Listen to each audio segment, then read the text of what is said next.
It was becoming difficult to brush my teeth in the morning, to send an email. And then when I would try to go to bed at night, the thoughts were just racing. Asking for a friend. What's it really like to struggle with anxiety? I would sit on my couch, scrolling through all of this social media that looks so happy and positive, and I'm sitting there like having a hard time breathing. And I thought, okay, wow, I'm failing. I was really concerned that people would think that, hey, this is all in your head, you're making this up. So I bought a heart tracker when I was feeling this like sense of overwhelm. Oh yeah, look, your heart rate is at 150 while you're sitting at your desk just trying to type an email. It's not all in my head.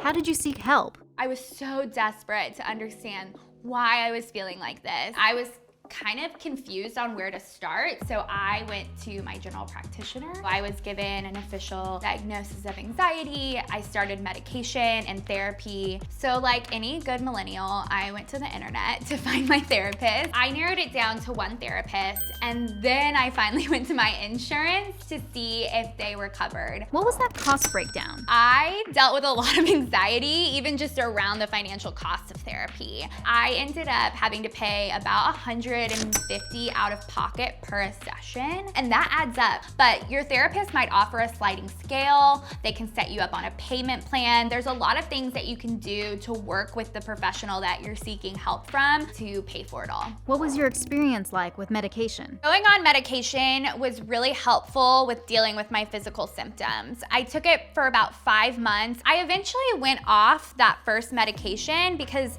the negative side effects were too much for me. I went back to my general practitioner to kind of talk through that and find a different option, because the reality is there's lots of choices, and it is kind of a trial and error of what works best for your body and yourself. What else do you do when you're feeling anxiety?